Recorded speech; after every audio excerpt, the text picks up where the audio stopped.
The Wrath of Pride, a tale of heartbreak, deception, and raw power that shattered the peace of Heartland, a betrayal that burns. In the dim candlelight of his private study, Kosros sat rigid, his long crimson tail curling and uncurling with an unconscious, dangerous tension. His black horns gleamed in the flickering light, casting sharp shadows against the walls lined with arcane texts. On the desk before him, a map of Heartland lay spread open, forgotten beneath the weight of his thoughts. His chest rose and fell with the slow, measured breaths of someone trying desperately to contain a storm of emotions. But the storm raged within him nonetheless. The image of Crag's face, once trusted, once beloved, now only brought bile to his throat. The soft-spoken kobold had stood before him just hours ago, confessing allegiance to the endless of horror, that vile force of corruption and malice they had fought for years. Kosros had believed in Crag, but now the bitter taste of betrayal lingered in his mouth. No, Crag wasn't merely a fool, he was a traitor, and traitors deserved to die. The quiet of the evening outside the window did nothing to soothe him. It felt hollow, a false calm before the maelstrom. His fingers drummed against the table, faster and faster, until, finally, he couldn't bear it. He rose suddenly, his chair scraping violently against the stone floor. He stalked out, seeking the sharp air of the night. The tavern was a familiar haunt, not for its ale, but for its space, for its lack of questions. The drink held no comfort for him, but the atmosphere did. His mind was still consumed with strategies, his plans, his future, without Crag. He didn't see Kiran approach until the solar elf's voice cut through the haze of his thoughts. The gleam of the elf's armor caught the faint light of the tavern's hearth as Kiran sat beside him.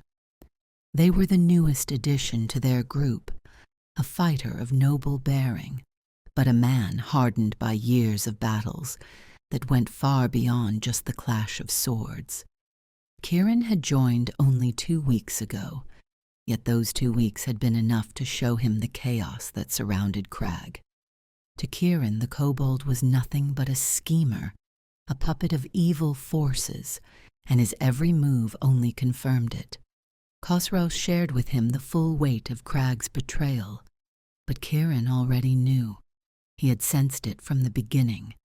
And then, almost as if the universe itself were mirroring the rage in Kosros's heart, the earth trembled. Wrath takes form. The tremor rippled through the stones beneath their feet, a low growl from the bowels of the earth. Kosros froze, his tail lashing, while Kiran instinctively reached for the hilt of his sword. Outside, the sky darkened, red clouds swirling in a spiral as if the heavens themselves bled with anger. And there, on the horizon, miles away but visible, impossibly large, loomed a creature that defied the limits of comprehension. It was vast, a towering monstrosity whose shape seemed to shift with every second, as if wrath itself had clawed its way from the depths of existence and taken form. It roared, but the sound wasn't just heard, it was felt, vibrating in their bones, a sound that rattled their souls. Its eyes, if they were eyes, glowed with an unnatural red, a rage that consumed everything. No fire lit its body, no flames danced around its form, but the power of its presence alone was suffocating. "Wrath," Kosros muttered, his voice cold and flat. But beneath that calm exterior his heart raced. Wrath had come for them. On the outskirts, friends or foes? As Kosros and Kiran stared into the abyss that had come to claim Heartland, Crag had already begun his quiet exodus from the city. His heart weighed heavy in his chest, each step feeling like a lifetime. He had left behind the trappings of his old self, the sending stone, the pendant, all ties to his former life. He had thought he could protect them, save them, but now it seemed his only choice was to leave. But Crag wasn't alone for long. Logan and Sly found him before he could leave the city's borders. Logan, towering and fierce in his rage, always trusted his instincts, and right now, those instincts told him Crag wasn't the enemy. Sly, with the sharp eyes of an Aarakocra, perched nearby, watching with a skeptical but calm intensity. Though Logan's fury simmered just beneath the surface, his heart was with Crag. He believed Crag's story, believed that the kobold was trying to navigate an impossible situation. But as they spoke, the earth screamed. Dark creatures began to slither from the shadows, fusions of beasts that should never exist. An abomination with the writhing body of a centipede, but the grotesque half-formed head of a man crawled from the trees. Another, a giant tardigrade octopus hybrid, lurched from the nearby riverbanks, dripping with bile and decay. The night became a battlefield as these horrors descended on Heartland. Crag, Logan, and Sly fought with a fury, their strikes fueled by desperation as the creatures snarled and lunged at them. Claws raked against flesh, and the thick, coppery smell of blood filled the air. The sound of Logan's blade slicing through bone, Sly's arrows puncturing throats, and Crag's magic ripping through sinew blended with the screams of the dying creatures, their malformed bodies collapsing into pools of blackened blood. The shield fails. At the town's perimeter, the protective shield flickered, its magic barely holding. Kosros and Kiran had arrived at the edge of the chaos, and what they saw chilled them. The twisted creatures gnawed at the barrier, their grotesque forms part way through, as though they were being shredded by the very magic meant to protect the city. Each time one of them breached the barrier, it was torn apart. Yet more and more of them clawed their way through, relentless, mindless, in their bloodlust. Kosros moved with precision, his mind sharp as ever. But beneath that calm exterior, his heart beat in a frenzy. His voice rang out as he tried to rally the guards, tried to instill in them the courage to fight, but his words were swallowed by the chaos. Still, he pressed on, finding an old ally in red rage, a blacksmith whose fire had not yet died. Together they managed to ignite a spark in the people of Heartland. As Kosros rallied the town, Kiran fought at the front lines. With every swing of his blade, another abomination fell, but it was the manaped, a creature of nightmarish intelligence, that proved the greatest challenge. Its many legs clicked against the stone, its twisted face contorting in mockery as it attacked Kiran, slashing at him with razor-sharp appendages. Blood soaked Kiran's armor as he fought back, but the creature was cunning, and soon Kiran was cornered, forced to kneel as it held a dying soldier hostage, its talons pressed against the man's throat. The choice was clear: surrender, or let the soldier die. With a snarl of frustration, Kiran lowered his blade, but the manaped had no honor. It slit the soldier's throat anyway, the man's blood spraying across Kiran's face in a warm, sticky mist. Kiran barely had time to react before the creature struck, dealing a blow that sent him sprawling, blood pooling beneath him. The love storm. Miles away, Crag had begun his greatest act of defiance. His hands rose to the sky as he invoked the heart of the storm, a spell of love and kindness, a magic not born from the weave, but from raw, elemental emotion. The storm brewed quickly, faster than it should have, fed by Crag's overwhelming love for Heartland and those he wished to protect. Lightning crackled, not in angry flashes, but in soft pinks and purples, streaking through the sky like threads of silk. But Crag was not alone in his casting. The endless of horror had already sunk its claws into the magic, twisting it. What should have been a storm of hope and unity now became something more. The creatures they fought did not flee from the lightning. They embraced it. They leapt into its path, absorbing its energy, feeding off it. Crag did not see the corruption, only the devastation he thought he was delivering to the enemy. In the distance, Logan had succumbed to his own primal instincts. The illusion of a towering beast, the embodiment of wrath, had consumed his mind. With a furious roar, Logan charged, his sword cutting through everything in his path. He saw only the enemy, only the massive creature that loomed before him. But Logan's vision was a lie. The wrath beast was no monster. Logan's bloodlust, the illusion of wrath. Logan charged headlong into the fray, his eyes wild, muscles tense beneath his skin, and his breath heavy with rage. His mind fixated on one thing, the monstrous colossus looming in the distance, its gargantuan form towering over the horizon like a living nightmare. But that nightmare was a lie, an illusion crafted by the endless of pride, an entity whose manipulations ran deeper than any of them yet understood. To Logan, every swing of his sword was justice. Every life he took, every scream he heard was drowned beneath the roar of battle in his head.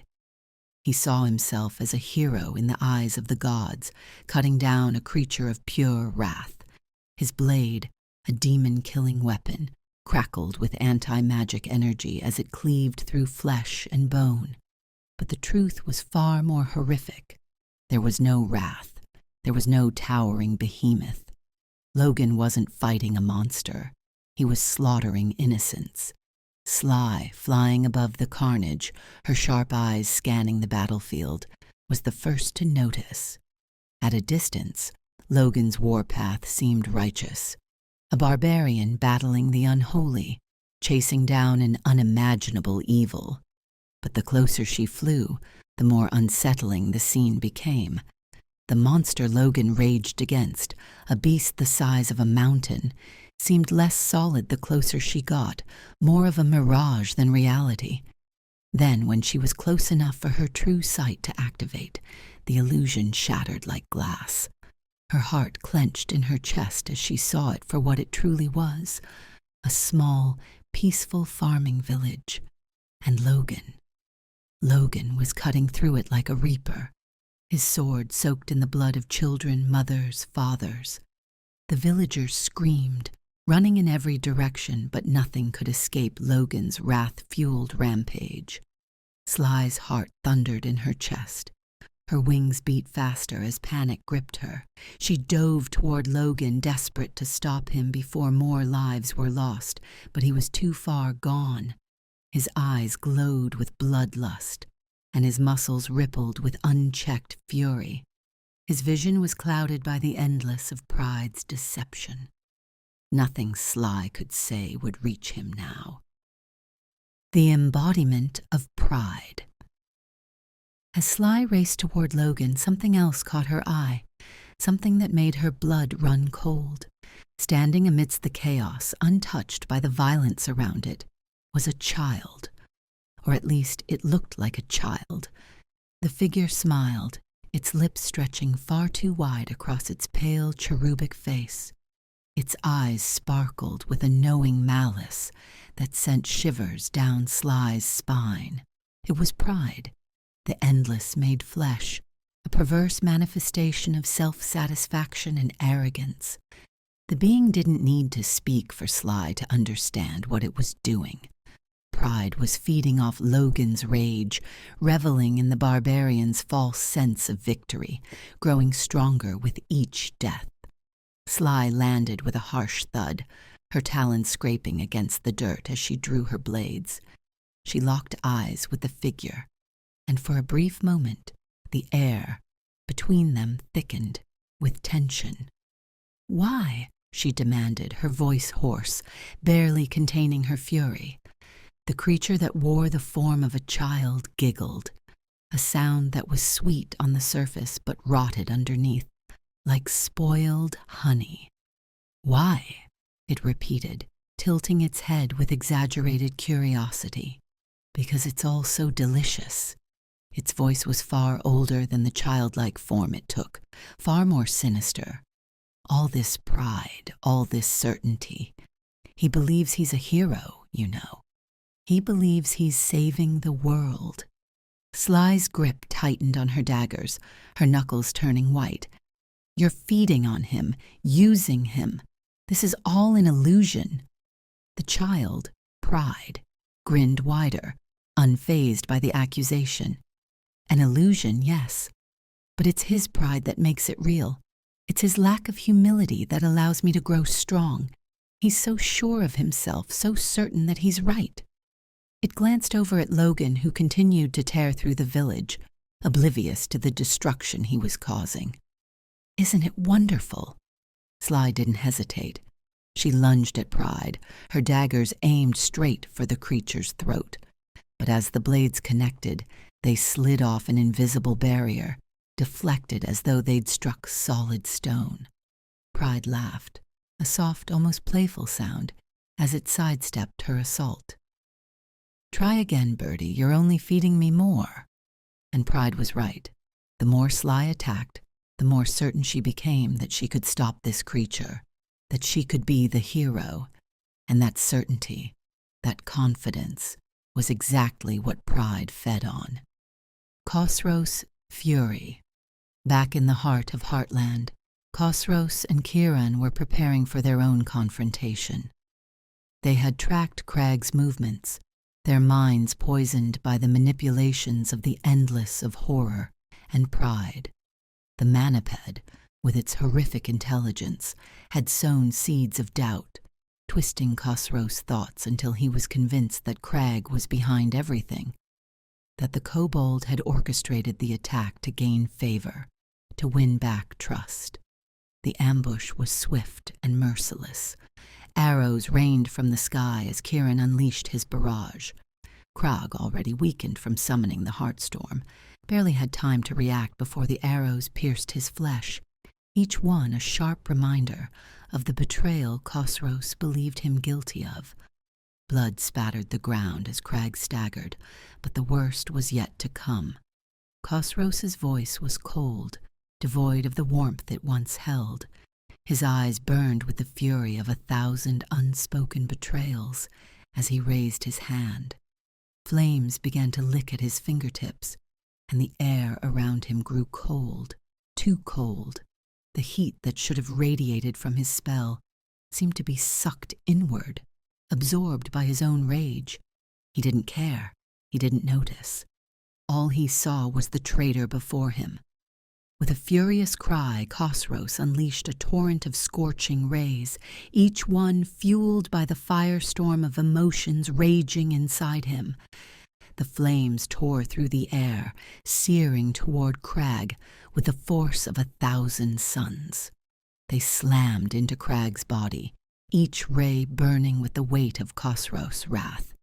Flesh burned, and the acrid stench of scorched skin filled the air as Crag crumpled to the ground, his small, fragile body reduced to a charred heap. But even in that moment, Crag wasn't alone. As the last flickers of life left his body, the endless of temptation and the endless of horror appeared, their voices like silk draped in darkness. They whispered promises of power, of survival, of revenge. All Crag had to do was say yes, and he did. Regal rises. The transformation was immediate. Crag's body, once broken and burned, began to change. His small kobold frame elongated, his skin darkening, twisting, until what stood before Kosros was no longer the Crag he once knew. This was Regal, a warlock bound to the endless, a being far more sinister, far more dangerous than Crag had ever been. Regal smiled, his eyes gleaming with a twisted affection as he looked upon Kosros. "I've always had a soft spot for you, Kosros," Regal purred, his voice dripping with mockery, and something deeper, something darker. "But your friend," his gaze flicked to Kiran, who stood nearby, ready to strike. "I really don't like him." With a flick of his wrist, Regal summoned black, writhing tentacles from the ground. They lashed out at Kiran, wrapping around his limbs, pinning him in place as fear itself pumped through his veins, a terror so deep it turned his blood cold. Kiran struggled, his muscles straining against the unholy magic, but the fear was overwhelming. It clung to him, gnawed at his mind, paralyzing him. Regal turned back to Kosros, his smile widening. "You think you can kill me?" he taunted, his voice smooth and dangerous. "Crag is gone. This is who I am now. You're fighting a ghost." Kosros's heart clenched, but his rage only deepened. He had already lost Crag the moment he betrayed them.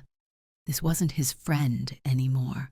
This was the monster Crag had become, and Kosros would kill him. With another furious cry, Kosros unleashed a second storm of scorching rays, his body igniting with a fire that consumed everything around him. The heat was unbearable, the flames relentless. Regal's body was struck again and again, his form flickering as the endless of horror tried to pull him away, to save him from the wrath of Kosros's magic. The endless interference. Just as Regal's body collapsed to the ground, reduced to a smoldering, charred husk, a dark portal tore open beneath him. Tentacles, slick with shadow and malice, shot from the abyss and wrapped around Regal's form. Kosros, eyes still blazing with the wrath of his magic, watched helplessly as they coiled around Regal's legs and arms, pulling him into the void. His fury flared brighter, hotter, but he could do nothing. Regal, the monstrous shell of his former friend, was ripped from the battlefield before Kosros could deliver the final blow. The endless of horror had claimed him once more. Kosros, chest heaving from exertion and adrenaline, stood amidst the settling ash, his vision blurred with the aftermath of his magic. The heat from his scorching rays had left the air cold, unnaturally cold, as if the fire had consumed not only the energy around him but the very warmth of life itself. The once vibrant colors of Heartland were muted, deadened by the searing flames that had torn through the battlefield. His breath caught in his throat as he looked down at the spot where Regal had disappeared.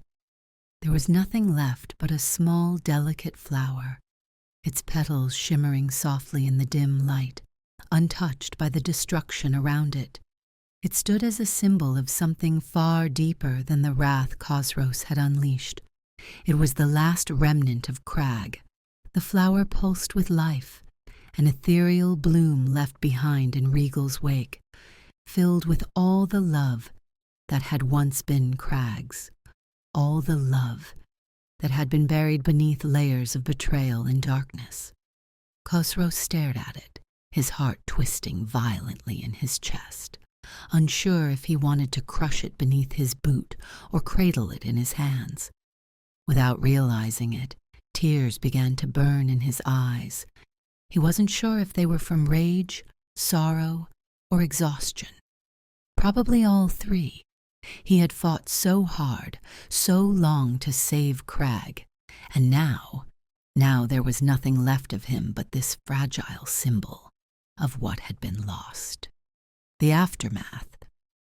A world in ruin. Kosros wasn't the only one who had lost something that day. Far from the town's perimeter, Logan stood frozen amidst the ruins of the farming village, his massive chest heaving with exhaustion and bloodlust, his demon-killing sword hanging limply at his side. The veil of illusion had fallen, and the truth now lay before him, an unforgiving, brutal truth that crushed him where he stood. There were no monsters, no wrath to fight, no colossus to bring down, Only the broken, mutilated bodies of innocent villagers, their faces twisted in pain, their homes turned to ash and rubble beneath Logan's fury. Blood dripped from his sword, too much blood, and the scent of it, the copper tang of death, filled the air. His vision, once red with rage, now faded to a cold, unfeeling gray as he took in the devastation. He had believed himself a hero, a warrior battling a giant beast of wrath. But the truth was that he had been nothing more than a tool, a puppet controlled by pride, driven to massacre those who had done nothing to deserve such violence. His legs trembled, his knees giving way beneath him as he collapsed to the ground, dropping his sword with a clatter. His hands shook as they reached for his face, his eyes wide with horror as he looked at the blood, so much blood, that coated his hands, the blood of children, mothers, families. His body convulsed with silent sobs, the sheer weight of the atrocity he had committed pressing down on him, crushing him. Sly, hovering above him, her sharp eyes hollow with sorrow, tried to speak, tried to reach him, but the words stuck in her throat. She had seen it all, the slaughter, the deception, the illusion that had ensnared Logan. Her heart ached, but there was nothing she could say to take away what he had done. Nothing could undo the horror they had witnessed. She had watched helplessly as he butchered innocents, unable to stop him, too late to save the ones who had fallen. Pride had vanished. The insidious, grinning child had snapped his fingers and disappeared the moment his work was complete, leaving behind only destruction and pain. Logan, his strength spent, his mind shattered, curled into himself and wept. His body, enormous and powerful, was now a shell, empty, hollow, racked with the grief of what he had done. And it wasn't just physical exhaustion that claimed him now. His rage, that unquenchable fury that had once been his greatest weapon, had taken everything from him. The blood of the innocent weighed on him like an ocean, pulling him under until there was nothing left. And then, in the quiet, after what felt like a lifetime, Logan passed out, his body succumbing to the crushing exhaustion of his rage and the unbearable sorrow that now consumed him. Sly descended, her wings folding tightly against her back as she landed beside him. She knelt down and placed a hand on his shoulder, her talon gently gripping the thick muscles of his arm. The tears streaming down her face mirrored the grief she felt for him, for the villagers, for the world that had become a battlefield for gods and endless beings. A wave of sorrow. At that very moment, as Sly knelt over Logan's broken form, a wave of raw emotion swept across the battlefield, a wave that began with Kosros. The small flower that Crag had left behind pulsed once more, sending out an invisible ripple of sorrow and love that spread outward from its delicate petals. It was a wave born from the last remnants of Crag's heart, amplified by the connection he had shared with Kosros. It hit Kosros first, striking him like a physical blow, knocking the air from his lungs. The sadness was overwhelming. Grief, regret, love, and loss, all tangled together in a powerful, aching knot. His tears fell freely now, hot and bitter as they slid down his cheeks, his body trembling with the force of the emotion. But the wave didn't stop there. It spread outward, crossing the battlefield, touching every living thing it came into contact with. It reached Logan, even in his unconscious state, and as it passed through him, the weight of it calmed the remnants of his rage. His breaths, once ragged and shallow, became deep and slow, as though the sadness itself was soothing his soul. And finally, it touched Sly. She gasped softly, feeling the warmth of the emotion wash over her, even in the midst of so much destruction. It was love, a love so pure, so raw, that it transcended the boundaries of life and death, of betrayal and sorrow. It was Crag's love for his friends, for the city of Heartland, for Kosros most of all, and it left behind only the echo of what could have been, a love unspoken, a loyalty now lost. The flower of hope. Kosros, his body shaking with grief, sank to his knees beside the small flower. His hand hovered above it, trembling, as if he wasn't sure whether to touch it or leave it undisturbed. It was the last piece of Crag, the last part of the friend he had loved and lost. The flower's petals shimmered softly in the moonlight, a fragile living thing amidst so much death. For a long time Kosros didn't move. He just knelt there, staring at the flower, his mind a swirl of emotions too tangled to unravel. The battle was over. The creatures had fled, the barrier restored, but the war within his heart raged on. And in the quiet, in the aftermath of all that had been lost, Kosros wept. No one saw the small flower begin to grow, its roots sinking deeper into the earth, its petals opening wider as if reaching for the sky. It was more than a flower now. It was a promise that love, even when buried beneath layers of darkness and betrayal, would bloom once more. Regal's fate. As Kosros wept over the flower Crag left behind miles away, in the dark recesses of the citadel of suffering, Regal awoke. He stood, his body whole again, but his soul bound to something far darker, far deeper than it had ever been before. The endless of horror watched with interest as their pawn rose, now a weapon, now a tool in the endless game of corruption and control. But somewhere, deep within Regal, a part of Crag still remained, silent, waiting for a chance to break free.